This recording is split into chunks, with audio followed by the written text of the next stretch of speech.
ચલો વિદ્યાર્થી મિત્રો, આપણે કેન્દ્રવર્તી પ્રવેગ મેળવી લીધા બાદ તો કેન્દ્રગામી પ્રવેગ મેળવી લીધા બાદ નિયમિત વર્તુળ ગતિ કરવા માટે નિયમિત ગતિ માટે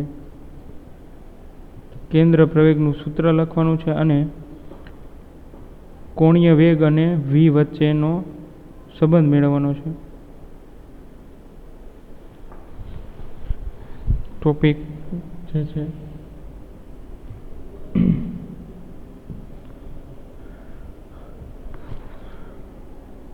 નિયમિત વર્તુળમય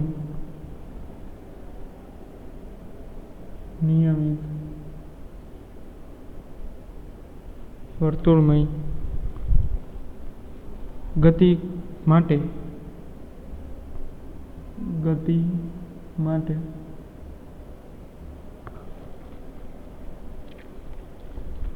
કેન્દ્રગામી પ્રવેગનું સૂત્ર લખો. કેન્દ્રગામી પ્રવેગનું સૂત્ર લખો.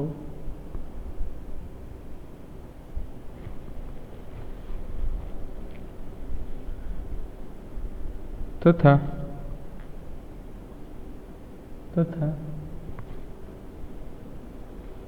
કોણીય વેગ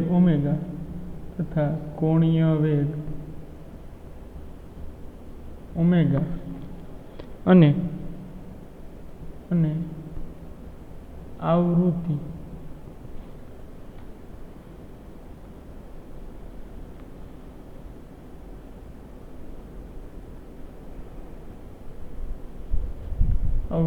v ના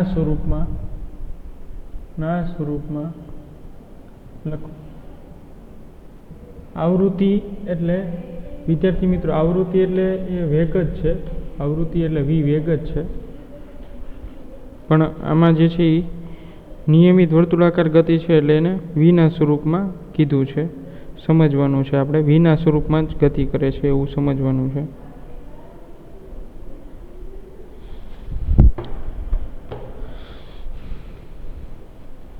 ચલો હવે વિદ્યાર્થી મિત્રો, આ જે છે ટોપિક ચાલુ કરતાં પહેલાં તમને સૂચના આપી દઉં કે ભાઈ તમારે આ ટોપિક છે એ નીટ માટે ખૂબ જ મોસ્ટ આઈમ્પી છે. આમ તો આ ચેપ્ટરમાં પ્રક્ષિપ્ત ગતિથી લઈને બાકીના બધા પોઈન્ટ જે છે એ અગત્યના છે. પ્રક્ષિપ્ત ગતિ, પછી નિયમિત પ્રવેગિત ગતિ અને એનો પ્રવેગ જે છે AC = v²/r. તો આ બધું જે છે એ ખૂબ જ અગત્યનું છે, જરૂરી છે, ઇમ્પોર્ટન્ટ છે નીટ માટે ખાસ જે છે એ કરવાનું છે તમારે.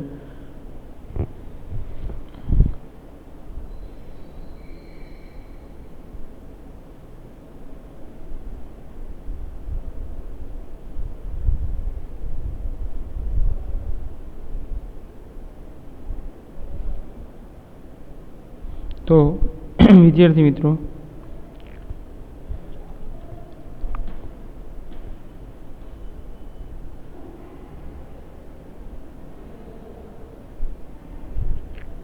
જોઈએ આપણે કે ભાઈ નીટ માટે જે ટોપિકની ચર્ચા કરી આપણે નિયમિત પ્રવેગી ગતિના a = v²/r, એ સૂત્ર તમારે ખાસ યાદ રાખવાનું છે. કોઈ પદાર્થ જ્યારે વર્તુળમય ગતિ કરતો હોય ત્યારે કેન્દ્ર તરફનો પ્રવેગ એટલે કે એ આવશે v²/r. એનું મૂલ્ય થશે v²/r અને એના ઉપરથી તમે કોઈ પણ સમીકરણમાં એ કિંમત મૂકીને તમે પ્રવેગની કિંમત જે છે એ મેળવી શકો છો v અને r પરથી. જો તમારી પાસે સમય ના હોય, સ્થાનાંતર ના હોય, તો તમે ફક્ત ત્રિજ્યા અને વેગનો વર્ગનો ગુણોત્તર અને ત્રિજ્યા પરથી મેળવી શકો છો કિંમત.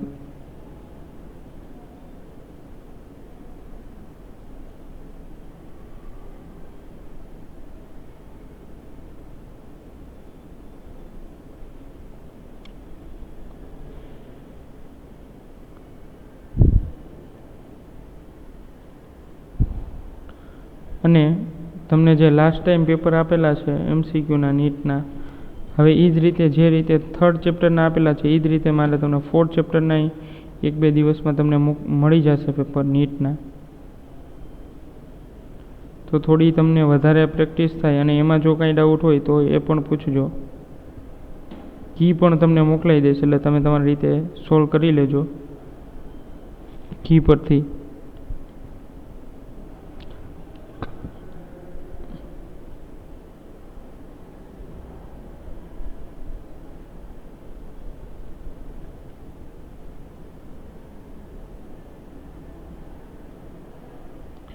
ચલો, તો હવે આપણે નિયમિત વર્તુળમય ગતિ માટે કેન્દ્રગામી પ્રવેગનું સૂત્ર લખવાનું છે, અને ત્યારબાદ ઓમેગા અને વી વચ્ચેનો સંબંધ મેળવવાનો છે. Relation between omega and we.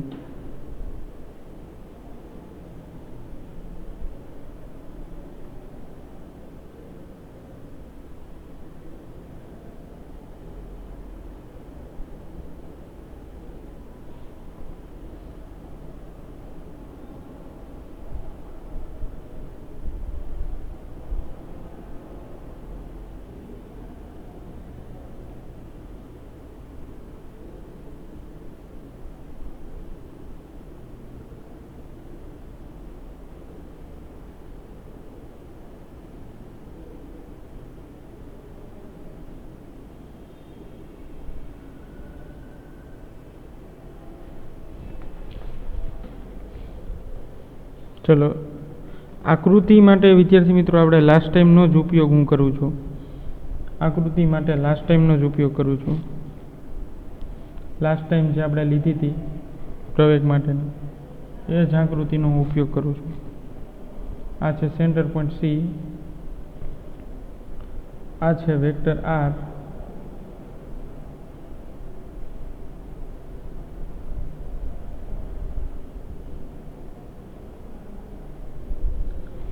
આ છે વેક્ટર આર, આ ડેલ્ટા આર થશે, અને આ વેક્ટર થશે આર પ્રાઇમ. ચલો, આ બિંદુએ વેગની દિશા, આ બિંદુએ વેગની દિશા આ તરફ હોય છે. આ બિંદુનું નામ પી પ્રાઇમ આપી દો, આ બિંદુનું ફક્ત પી આપી દો. ચલો, આરામથી જોજો આકૃતિ. અને આ બંને વચ્ચેનો ખૂણો, બે સદિશ વચ્ચેનો ખૂણો ડેલ્ટા થીટા. ચાલો, આરામથી એટલું જુઓ. પછી આની જે છે એ રિઝલ્ટન્ટ, આ બે વેક્ટરનો એક રિઝલ્ટન્ટ ડ્રો કરવાનો છે બાજુમાં.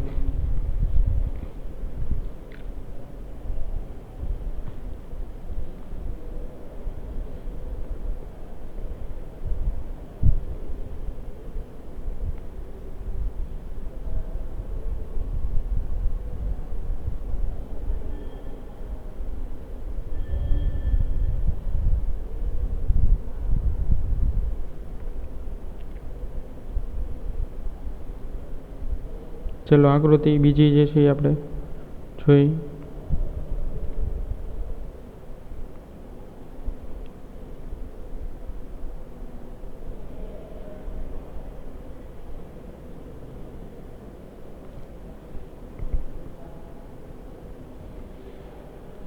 એના માટે જોઈએ, આટલી જ હું ડ્રો કરું છું પરિણામે. એટલે આ ડોટેડ વડે જે છે ચોખ્ખો સદિશ, એટલે આ રીતે અહીંયા એક આ સદિશ, એક આ સદિશ, એટલે બે સદિશ વચ્ચેનો ખૂણો થઈ ગયો ડેલ્ટા થીટા. આ થઈ ગયો વી પ્રાઇમ, આ થઈ ગયો સદિશ વી. આ બિંદુનું નામ પી, આ બિંદુનું પી પ્રાઇમ, અને આ બંને વચ્ચેનું અંતર, એને આપણે ડેલ્ટા વી કીધું છે. પરિણામી સદિશ ડેલ્ટા વી.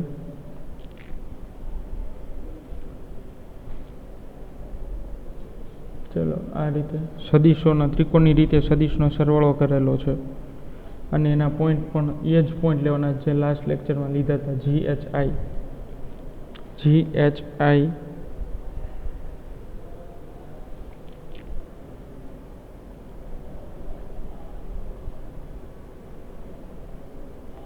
ચલો, આરામથી જોતા જાઓ. હવે વિદ્યાર્થી મિત્રો, કોઈ પદાર્થ આ રીતે ગતિ કરે, સીધી સુરેખ માર્ગ અથવા તો એને આપણે જે છે એ શું કહે છે? રેખીય ઝડપ. રેખીય ઝડપ કહીએ છીએ. સમજો વિદ્યાર્થી મિત્રો. અને જ્યારે કોઈ પદાર્થ કોઈ કેન્દ્રને અનુલક્ષીને આવી રીતે વર્તુળમય ગતિ કરે, કેન્દ્રને અનુલક્ષીને વર્તુળમય ગતિ કરે, આવી ગતિ કરે, કેન્દ્ર અને અનુલક્ષીને આવી રીતે ગતિ કરે રાખે, તો વિદ્યાર્થી મિત્રો આવી ગતિને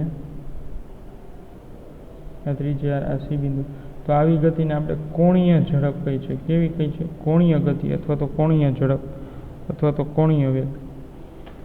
તો જે રીતે આપણે સૂત્ર લખીએ છીએ વેગનું કે પદાર્થે કરેલું સ્થાનાંતર ના છેદમાં પદાર્થે તે સ્થાનાંતર કરવા માટે લીધેલો સમય.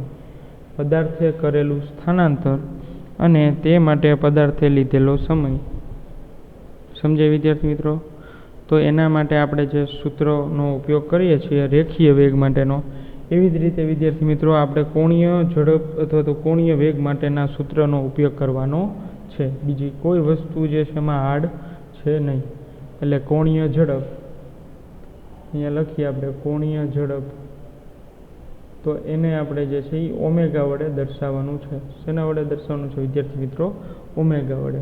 તો અહીંયા લખી શકાય ઓમેગા એટલે કોણીય ઝડપ બરાબર પદાર્થે કરેલું કોણીય સ્થાનાંતર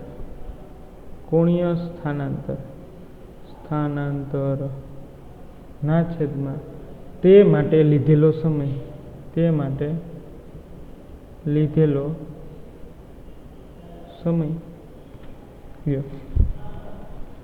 તો પદાર્થે કરેલું કોણીય સ્થાનાંતર આપણે કેવું કોને સમજવું, કોને? આ પહેલી વાર આપણી પાસે આવ્યું છે કોણીય ઝડપ. લીધેલો સમય તો સમજી ગયા કે ભાઈ પદાર્થને એક બિંદુથી બીજા બિંદુ સુધી પહોંચવા માટેનો લાગેલો સમય, એટલે એક બિંદુ પી છે અને બીજું છે પી પ્રાઇમ. તો પી થી પી પ્રાઇમ સુધી લાગેલો સમય એ તો બરોબર છે, પરંતુ પદાર્થે કરેલું સ્થાનાંતર જે છે એ અહીંયા ક્યુ લેવાનું છે. તો પદાર્થે કરેલું સ્થાનાંતર પણ કેવું છે? કોણીય સ્થાનાંતર. વિદ્યાર્થી મિત્રો આ જે ડેલ્ટા થીટા છે, ડેલ્ટા થીટા, તો એ થશે કોણીય સ્થાનાંતર. ડેલ્ટા થીટા છે એ કોણીય સ્થાનાંતર થશે. જોજો આ રીતે આ જે ચાપ દ્વારા કાપેલું અંતર છે એ થશે કોણીય સ્થાનાંતર. તો કોણીય સ્થાનાંતર જે છે એ વિદ્યાર્થી મિત્રો શું થશે? ચાપ દ્વારા કપાયેલું અંતર.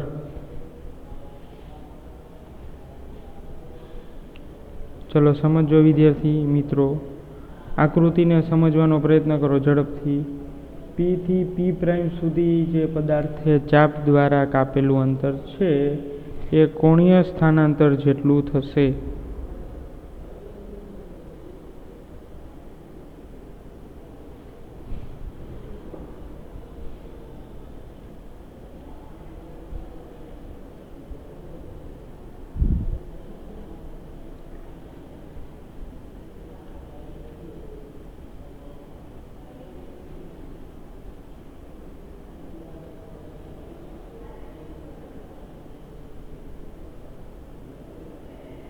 જોઈ લ્યો આરામથી વિદ્યાર્થી મિત્રો. આકૃતિ સમજો નહીંતર પ્રોબ્લેમ થશે. તમને મેં દર્શાવ્યું છે પી થી પી પ્રાઇમ સુધી જોવાનું છે તમારે.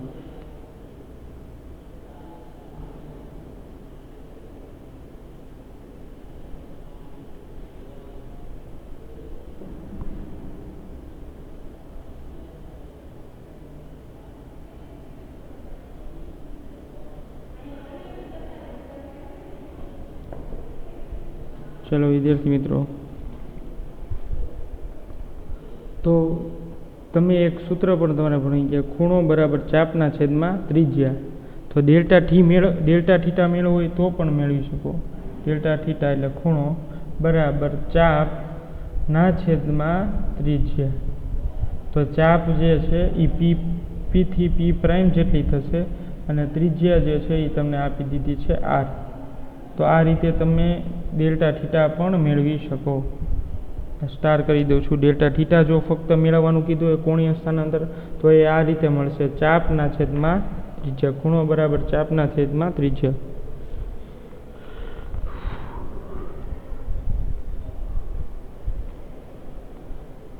ચલો તો આ જે સૂત્ર છે એને આપણે કન્ટિન્યુ કરી તો આમ લખી શકીએ omega equal to delta theta ના છેદમાં ડેલ્ટા ટી.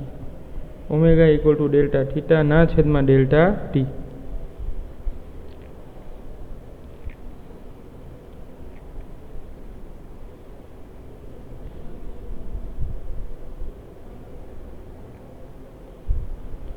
ચલો રેડી છે, સમજાય વિદ્યાર્થી મિત્રો? તો આ ખાસ યાદ રાખવાનું છે કોણીય ઝડપનું સૂત્ર અથવા તો કોણીય વેગ અથવા તો કોણીય ઝડપ. આ નવી સૂત્ર જે છે એ તમારે યાદ રાખવાની છે, કોણીય વેગ અથવા તો કોણીય ઝડપ. ઓમેગા અને ખૂણો છે એ હંમેશા રેડિયનમાં હોય, થીટા છે એ હંમેશા શેમાં હોય? રેડિયનમાં હોય. તો ઓમેગાનો એકમ જે છે એ શું આવશે? રેડિયન પર સેકન્ડ. એટલે આમ આવશે ને ખૂણો, એટલે omega equal to delta theta ના છેદમાં ડેલ્ટા ટી. તો ઓમેગા બરાબર થીટા જે છે એ હંમેશા શેમાં હોય? રેડિયનમાં. એટલે અહીંયા આપણે લખીએ રેડિયન અને ટાઈમ જે છે એ સેકન્ડ, એટલે રેડિયન પર સેકન્ડ. આ એનો એકમ થશે, ઓમેગાનો એકમ થશે રેડિયન પર સેકન્ડ.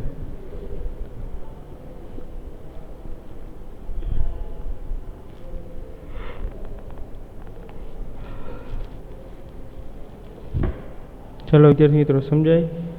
ઓમેગા બરાબર થશે રેડિયન પર સેકન્ડ.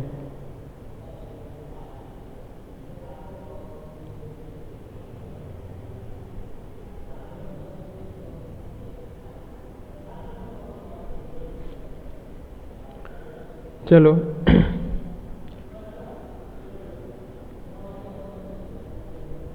હવે ત્યાંથી આગળ વધીએ કે ડેલ્ટા ટી સમય માં કણે કાપેલું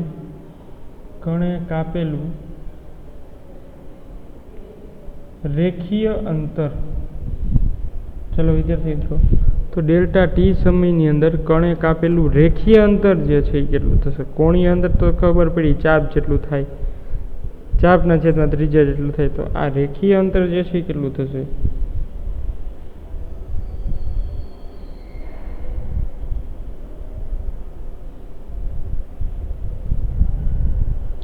તો એ મેં જે તમને સૂત્ર લખી દીધું એના પરથી ન જ થશે કે ખૂણો એટલે ડેલ્ટા થીટાના છેદમાં ચાપ એટલે ડેલ્ટા એસ, ચાપનું નામ ડેલ્ટા એસ આપી દઈએ, ના છેદમાં ડેલ્ટા ટી. તો ચાપ જે છે એ ડેલ્ટા એસને કરતાં કરો એટલે રેખીય અંતર થઈ જશે. ચાપ બરાબર શું થશે? ડેલ્ટા ટી ના ત્રિજ્યા, એક જ મિનિટ, ખૂણો બરાબર ચાપના છેદમાં ત્રિજ્યા. તો ત્રિજ્યા અહીંયા લખવાની થશે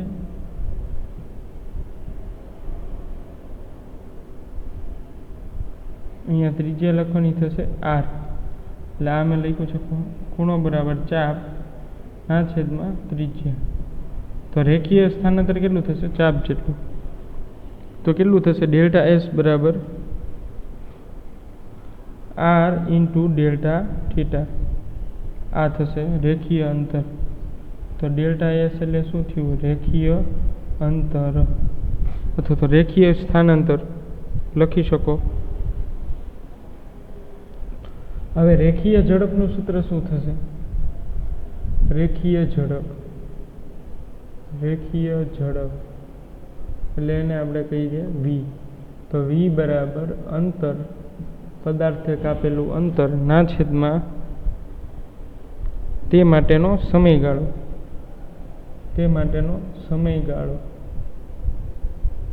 તો વી બરાબર શું થશે વિદ્યાર્થી મિત્રો?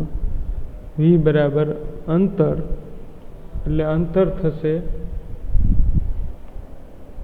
ડેલ્ટા એસ ના છેદમાં સમયગાળો એટલે ડેલ્ટા ટી.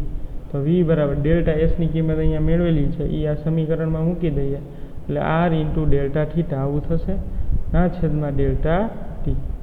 તો વી ઇક્વલ ટુ આવું આપણે ક્યાંક જોયેલું છે, delta theta upon delta t.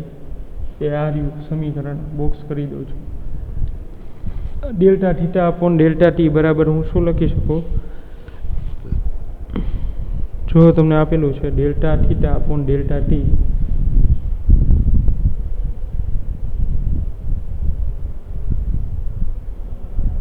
એના બરાબર હું શું લખી શકું વિદ્યાર્થી મિત્રો?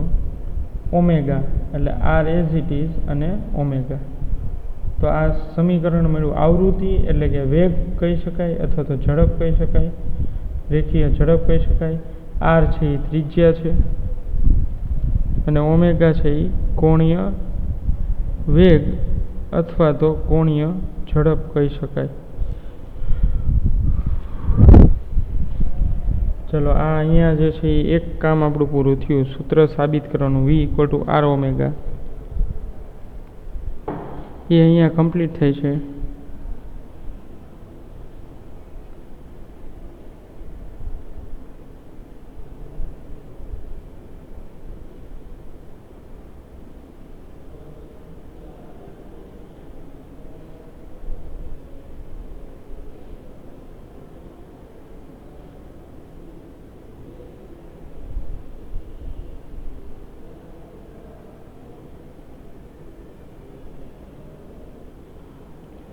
ચલો આ ખાસ યાદ રાખવાનું છે, V = R ઓમેગા. આનો વિશેષ અભ્યાસ આપણે ચેપ્ટર નંબર 7માં કરવાના છીએ, રોટેશનલ મોશનમાં. અત્યારે એટલે કે વર્તુળાકાર ગતિને રિલેટેડ ઝડપ, કોણીય વેગ, એના માટે આ ઓમેગા જે છે એ બધા એ ચેપ્ટરમાં બધે આવશે, જોવા મળશે. તમે જોવું હોય તો ચેપ્ટર નંબર 7 જોઈ લેજો. એમાં આનો બહોળો ઉપયોગ છે, બધેય સૂત્રોમાં આ આવશે. એટલે અત્યારે તમને એકદમ નીટ લેવલે આરામથી કરાવેલું છે, એનું ડેરિવેશન સહિત કરાવેલું છે. તો આ ડેરિવેશન મેં તમને આપી દીધું છે. તો V = R ઓમેગા ખાસ યાદ રાખજો.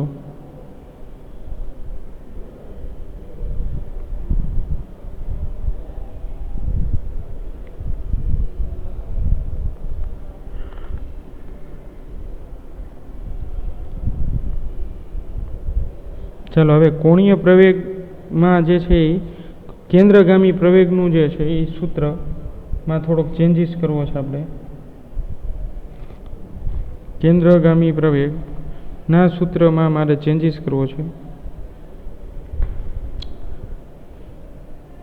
કેન્દ્રગામી પ્રવેગ એટલે એ થઈ ગયું AC,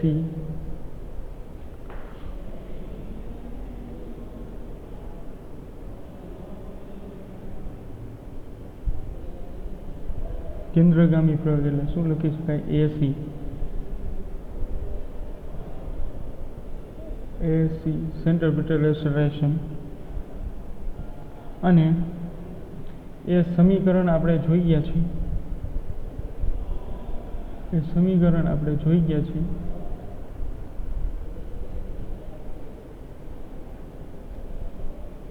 ચલો તો AC = શું છે? V²/R છે વિદ્યાર્થી મિત્રો. આવું સમીકરણ V²/R AC બરાબર.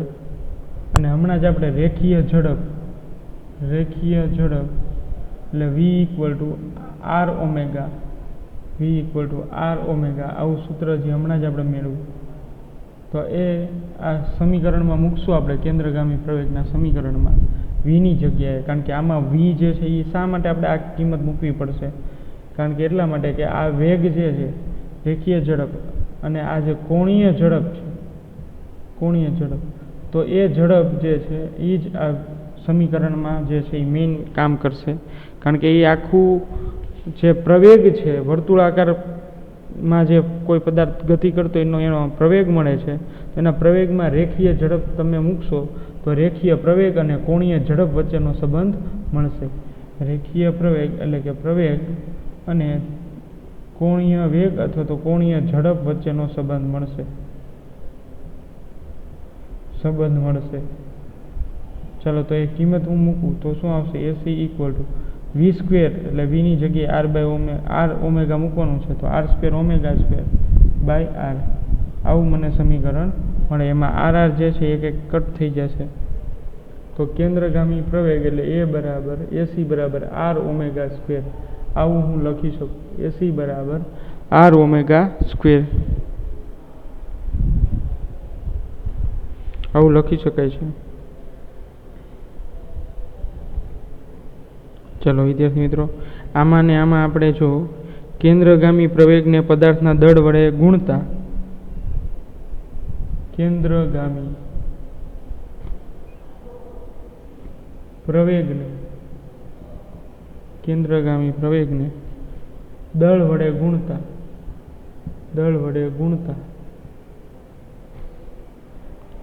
કેન્દ્રગામી બળ મળે છે. એ ચેપ્ટર સ્ટાન્ડર્ડ તમે 9થમાં ભણી ગયા. 9મા ધોરણમાં તમે ભણી ગયા. એટલે FC centripetal force FC equal two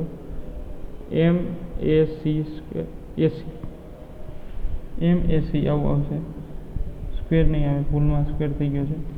આ ટૂંકમાં આ પ્રવેગના સમીકરણને દળ વડે ગુણો તો શું થઈ જશે? બળ મળશે ને, F બરાબર ma પરથી.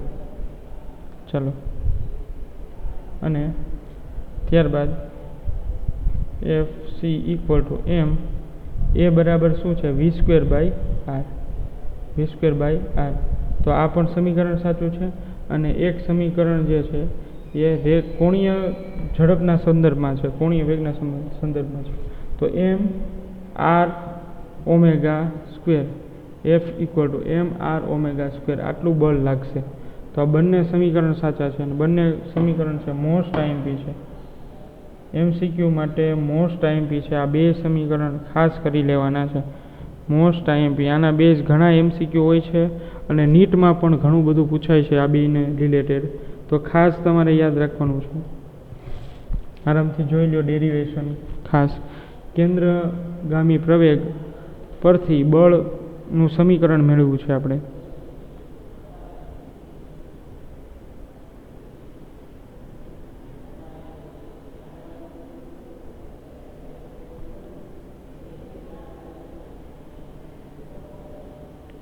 ચલો આરામથી જોઈ લો ઝડપથી.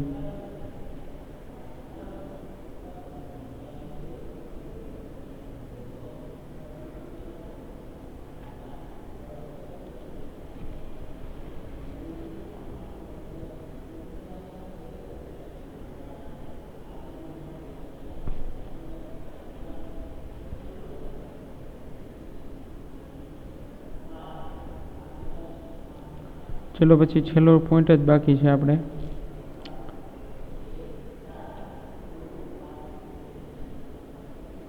છેલ્લો ટોપિક છે એ આપણો આવૃત્તિ સાથે સંબંધ મેળવવાનો છે. તો આ કેન્દ્રગામી પ્રવેગ પરથી કેન્દ્રગામી બળ પણ મેળવી લીધું છે. F બરાબર mv². આ ચેપ્ટર નંબર 5માં પણ એટલું આવશે. ચેપ્ટર નંબર 5 અને ચેપ્ટર નંબર 7માં ફૂલ ઉપયોગ છે.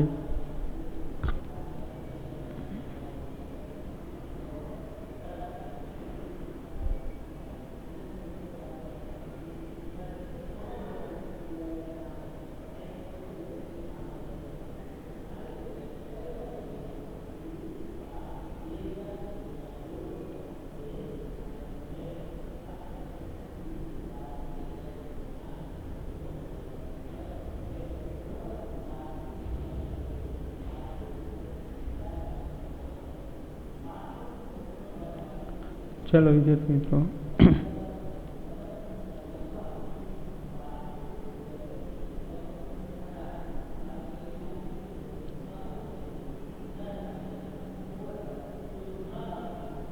હવે આપણે આવૃત્તિ પર જઈએ.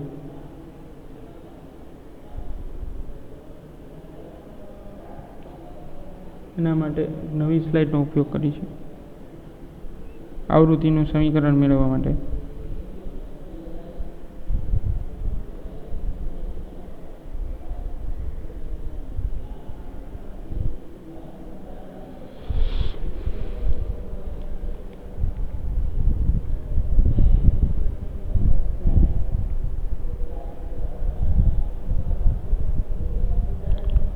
ચલો, રેખીય ઝડપ v બરાબર આવૃત્તિ માટે રેખીય ઝડપ v બરાબર રેખીય અંતર એટલે વર્તુળાકાર અંતર જે છે કેટલું થશે? 2πr, અને એના માટે લીધેલો સમય એટલે કે t.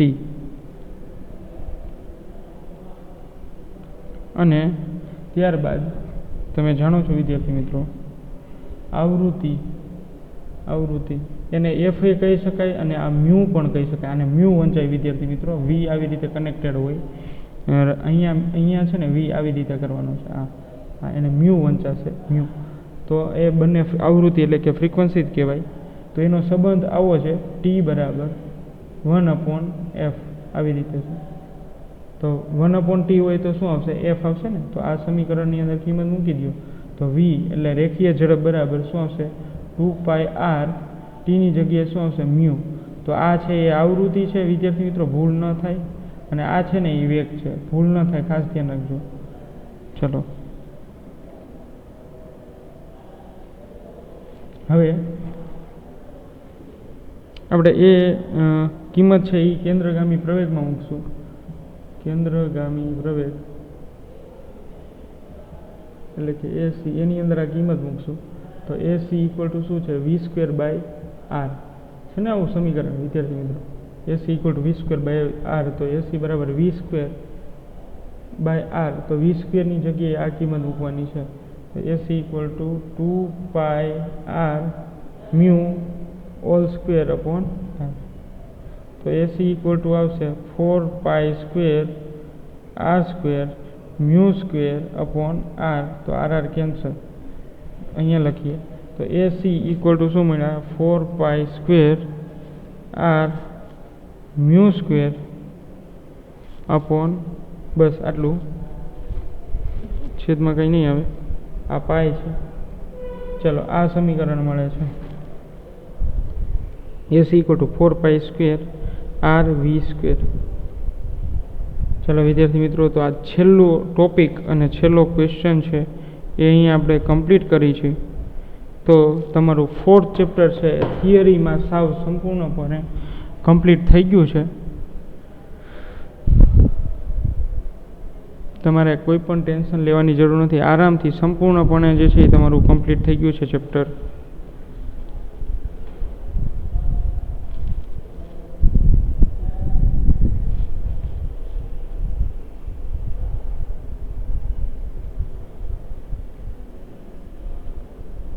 ચાલો વિદ્યાર્થી મિત્રો, તો હવેના ટોપિકમાં આપણે જે સ્વાધ્યાયના દાખલા બાકી છે એ જ લેવાના રહેશે. બાકી તમારું કમ્પ્લીટલી ચેપ્ટર થઈ ગયું છે. હવેના નેક્સ્ટ લેક્ચરમાં આપણે દાખલા જ રહેશે. તો આજનો ટોપિક છે ખૂબ જ ઇમ્પોર્ટન્ટ હતો નીટ માટે. તો આ એક પીપીટી સ્લાઇડ લખી નાખજો, બધું તમારી ફેરબુકમાં કમ્પ્લીટ. ચલો પછી આ આખું બધું તમને લખાયું છે એફના સ્વરૂપમાં, પછી ઓમેગાના સ્વરૂપમાં, આપણે પેલું પીપીટી. તો આખું જે છે એ કમ્પ્લીટ થઈ ગયું. જો નીટ માટે આ છેલ્લા 3 ટોપિક ખૂબ જ અગત્યના છે. નીટ માટે છેલ્લા ટોપિક છે એ બધા અગત્યના છે. આ પણ ટોપિક નીટ માટે છે. આ ચેપ્ટરની અંદર નીટ માટે અગત્યના ટોપિકની વાત કરીએ તો પ્રક્ષેપ ગતિ છે એ નીટ માટે ખૂબ જ અગત્યની છે. પ્રક્ષેપ ગતિ અને તેના સમીકરણો એ નીટ માટે પહેલો પોઈન્ટ આ છે. પછી બીજો પોઈન્ટ છે એ વર્તુળાકાર ગતિ, એટલે નિયમિત વર્તુળાકાર ગતિ. નિયમિત વર્તુળાકાર ગતિ આ પણ નીટ માટે ખૂબ જ અગત્યનો છે. અને ત્યારબાદ નિયમિત વર્તુળાકાર ગતિ પછી જે છે કેન્દ્રગામી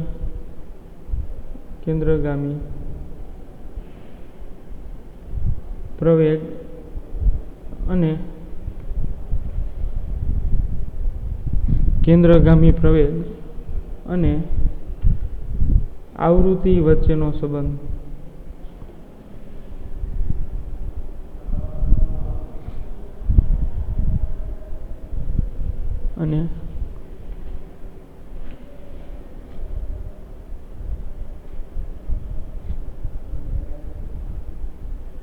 અને આવૃત્તિ સાથે સંબંધ.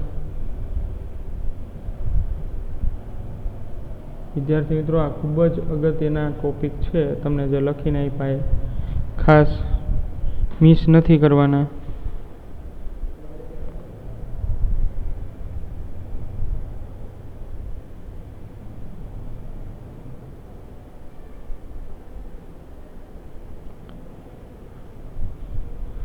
તો આજે આપણે સંપૂર્ણપણે થિયરિટિકલ અને નીટ સાથે ચેપ્ટર 4 જે છે એ કમ્પ્લીટ કરી છે, પણ એના દાખલા જે છે એ સ્વાધ્યાયના એ આપણે નેક્સ્ટ લેક્ચરથી લેશું. આગળનું જે બાકી છે કમ્પ્લીટ કરશું, પણ આટલું જે છે એ તમારે કમ્પ્લીટ થઈ જવું જોઈએ. ખૂબ જ અગત્યના ટૉપિક છે અને એમાં આજે બોર્ડર કરીને આપ્યા છે નીટ માટેના, એ ખાસ કરી લેવાના છે.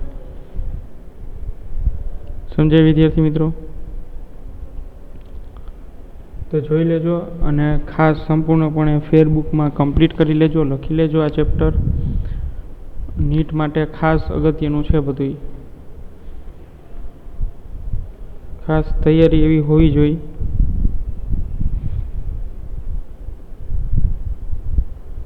કે જેથી કરીને આપણે નીટની તૈયારી પણ સાથે સાથ થતી જાય. તમારી પાસે વિદ્યાર્થી મિત્રો પૂરતો સમય છે નીટ માટેની તૈયારીનો, તો સાથોસાથ જ કરવાની છે. એવું નથી કરવાનું ગુજરાત બોર્ડ અલગ છે અને આ અલગ છે, એવું કાંઈ નથી, પણ બધું સાથે સાથ જ થશે.